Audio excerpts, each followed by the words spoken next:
ಹೇಗಿದ್ದೀರಾ? ನಾನು ಚೆನ್ನಾಗಿದ್ದೀನಿ, ನೀವು ಚೆನ್ನಾಗಿದ್ದೀರಾ ಅಂದ್ಕೊಂಡು ಇವತ್ತಿನ ವಿಡಿಯೋನ ಸ್ಟಾರ್ಟ್ ಮಾಡ್ತಾ ಇದ್ದೀನಿ. Thank you so much for tuning my channel.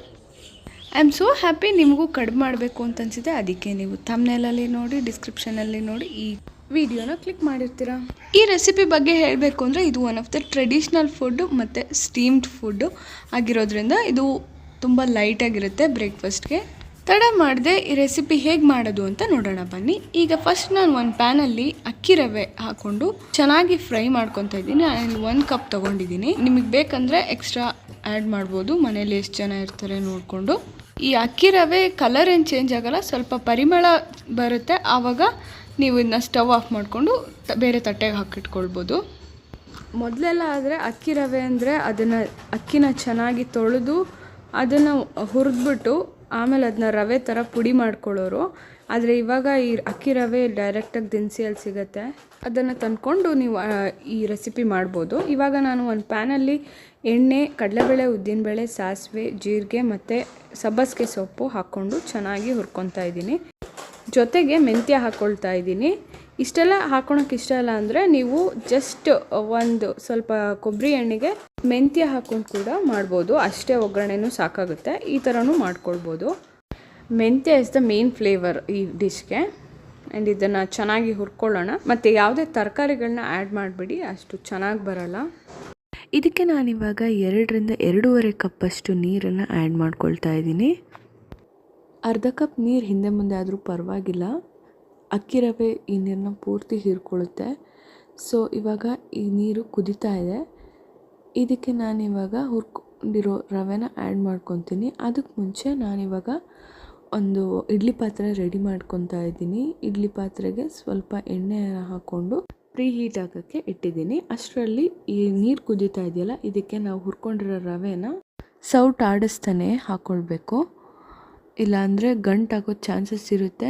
Usually ಆಗಲ್ಲ, ಬಿಕಾಸ್ ಅಕ್ಕಿ ರವೆ ಇದು ಹುರಿದಿರ್ತೀವಿ ಆಲ್ರೆಡಿ, ಆಗಲ್ಲ. ಬಟ್ ಸ್ಟಿಲ್ ಆದರೂ ಇದನ್ನ ಕಲಿಸ್ತಾನೆ ಹಾಕ್ಕೊಂಡ್ರೆ ಒಳ್ಳೆಯದು. ಇದಕ್ಕೆ ಮುಂಚೆ ನೀರು ಕುದಿಬೇಕಾದ್ರೆ ನಾನು ಉಪ್ಪು ಹಾಕ್ಕೊಂಡಿದ್ದೀನಿ ರುಚಿಗೆ ತಕ್ಕಷ್ಟು. ನೀವು ಹೀಗೆ ಕಲಿಸ್ತಾ ಗಟ್ಟಿ ಆಗುತ್ತೆ, ಎಲ್ಲ ನೀರು ಇಂಗುತ್ತೆ ಆ್ಯಂಡ್ ಉಪ್ಪಿಟ್ಟು ಹದಕ್ಕೆ ಬರುತ್ತೆ. ನೀವು ನೋಡ್ತಿರ್ಬೋದು ಇವಾಗ ಗಟ್ಟಿ ಆಗ್ತಿದೆ ಇದು. ಸೊ ಇದಕ್ಕೆ ನಾವಿವಾಗ ಒಂದು ಪ್ಲೇಟ್ ಮುಚ್ಚಿಬಿಟ್ಟು ಮೇಲ್ಗಡೆ ಒಂದು 5 ನಿಮಿಷ ಹಾಗೆ ಬಿಟ್ಬಿಡೋಣ, ಸಿಮ್ಮಲ್ಲಿ ಇಡಬೇಕು. ಓಕೆ, ಇವತ್ತಿನ ನನ್ನ ಸಬ್ಸ್ಕ್ರೈಬರ್ ಕೌಂಟ್ ಬಂದುಬಿಟ್ಟು 104. And thank you so much for subscribing my channel. And ಆಫ್ಲೈನಲ್ಲಿ ತುಂಬ ವೀಡಿಯೋಸ್ ರಿಕ್ವೆಸ್ಟ್ ಮಾಡ್ತಾಯಿದ್ದೀರಾ, and thank you so much for that. And ನನಗೆ ಟೈಮ್ ಆದಾಗ ನಾನು ಈ ವಿಡಿಯೋಸ್ ಮಾಡ್ತಾಯಿದ್ದೀನಿ. ವಾಯ್ಸ್ ಓವರ್ ಆಗ್ತಾಯಿಲ್ಲ, ಈ ವಿಡಿಯೋಸ್ ಎಲ್ಲ ತುಂಬ ಹಳೇದು, ಬಟ್ ವಾಯ್ಸ್ ಓವರ್ ಮಾಡೋಕ್ಕೆ ಟೈಮ್ ಸಿಗ್ತಾಯಿಲ್ಲ. Thank you so much for understanding this. ಇದಕ್ಕೆ ನಂಚ್ಕೊಳ್ಳೋಕ್ಕೆ ಜೊತೆಯಾಗಿ ನೀವು ನಾನ್ ವೆಜ್ ತಿನ್ನೋರಾಗಿದ್ದರೆ ನಾನ್ ವೆಜ್ ಕರಿ ಯಾವ್ದು ಬೇಕಾದ್ರೂ ಯೂಸ್ ಮಾಡ್ಬೋದು. ನನ್ನ ಫ್ರೆಂಡ್ಸ್ ಹೇಳಿರೋ ಪ್ರಕಾರ ತುಂಬ ಚೆನ್ನಾಗಿರುತ್ತಂತೆ. ಸೊ ನಾನು ವೆಜಿಟೇರಿಯನ್ ಆಗಿರೋದ್ರಿಂದ I prefer sambar or coconut chutney, ಎರಡೂ ತುಂಬ ಚೆನ್ನಾಗಿರುತ್ತೆ. ಇದು ಇವಾಗ ನೀರೆಲ್ಲ ಇಂಗಿ ಸ್ವಲ್ಪ ರವೆ ಅರಳಿರುತ್ತೆ. ಸೊ ಈ ಥರ ಕನ್ಸಿಸ್ಟೆನ್ಸಿಗೆ ಬಂದಿರುತ್ತೆ. ಅದನ್ನು ನೀಟಾಗಿ ಅದನ್ನ ಬಿಡಿಯಾಗೇ ಇರುತ್ತೆ, ಇದು ಗಂಟಾಗೋದಿಲ್ಲ, ಇಲ್ಲ ಮುದ್ದೆ ಆಗೋಲ್ಲ. ಸೊ ಈ ಥರ ಅರಳ್ಕೊಂಡಿರುತ್ತಲ್ಲ, ಇದನ್ನ ನೀಟಾಗಿ ಇದನ್ನು ಒಂದು ಶೇಪಿಗೆ ತಂದುಬಿಟ್ಟು ನಾವು ಇಡ್ಲಿ ಪಾತ್ರೆಗೆ ಇದನ್ನು ಹಾಕ್ಕೊಳ್ಬೇಕು. ಇವಾಗ ನಾನು ನೀಟಾಗಿ ಸ್ಟೀಮ್ ಆಗಲಿ ಅಂತ ಒಂದು 2 ನಿಮಿಷ 2 ರಿಂದ 3 ನಿಮಿಷ ನೀವು ಹಾಗೆ ಒಂದು ಸ್ವಲ್ಪ ಇಟ್ಕೊಳ್ಬೇಕಾಗತ್ತೆ. ಇದು ಇವಾಗ ಬೆಂದಿದೆ. ನಾನಿವಾಗ ಇದನ್ನು ಒಂದು ಮೆಜರಿಂಗ್ ಕಪ್ ಬರುತ್ತಲ್ಲ, ಮೆಜರಿಂಗ್ ಸ್ಪೂನ್, ಅದರಲ್ಲಿ ನಾನು ಶೇಪ್ ಕೊಡ್ತಾ ಇದ್ದೀನಿ ಇದಕ್ಕೆ. ಸೊ ಫಸ್ಟ್ ನಾನು ಮೆಜರಿಂಗ್ ಸ್ಪೂನ್ಗೆ ಆಯಿಲ್ ಹಾಕ್ಕೊಂಡಿದ್ದೀನಿ ತಳಕ್ಕೆ. ಅದಕ್ಕೆ ನಾನಿವಾಗ ಅದನ್ನು ಫಿಲ್ ಮಾಡ್ತಾ ಇದ್ದೀನಿ. ಮಾಡಿರೋ ಕಡುಬನ್ನ ಫಿಲ್ ಮಾಡಿಬಿಟ್ಟು ಅದನ್ನು ನೀಟಾಗಿ ಇಡ್ಲಿ ಪಾತ್ರೆಗೆ ಟ್ರಾನ್ಸ್ಫರ್ ಮಾಡ್ಬೋದು.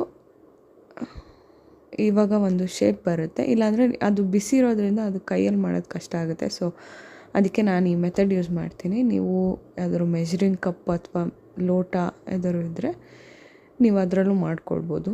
ಹೀಗೆ ಇದನ್ನು ಇಡ್ಲಿ ಪಾತ್ರೆಯಲ್ಲಿ ಇಟ್ಕೊಂಡು ಒಂದು 10 ಮಿನಿಟ್ಸ್ ಸ್ಟೀಮ್ ಮಾಡಿಕೊಂಡ್ರೆ ಸಾಕಾಗುತ್ತೆ. ನನಗೆ ಇಲ್ಲಿ 1 ರಿಂದ 1.25 ಕಪ್ ರವೆಗೆ 13 ಇಡ್ಲಿ ಆಗಿದೆ. ಕಡುಬು ಆಗಿದೆ. ಸೊ ನೀವು ನಿಮ್ಮ ಮನೇಲಿ ಎಷ್ಟು ಜನ ಇರ್ತಾರೆ ನೋಡಿಬಿಟ್ಟು ನೀವು ಡಿಸೈಡ್ ಯಾವ ಥರ ಮೆಜರಿಂಗ್ ಕಪ್ ತೊಗೊತೀರೋ ಅದ್ರ ಮೇಲೆ ರವೆನ ಡಿಸೈಡ್ ಮಾಡ್ಬೋದು ಎಷ್ಟು ಹಾಕಬೇಕು ಅಂತ. ಆ್ಯಂಡ್ ನೀವು ಇದನ್ನ ಡೆಫಿನೆಟ್ಲಿ ಮನೇಲಿ ಟ್ರೈ ಮಾಡಬೇಕು. One of the lightest breakfast recipe ಇದು.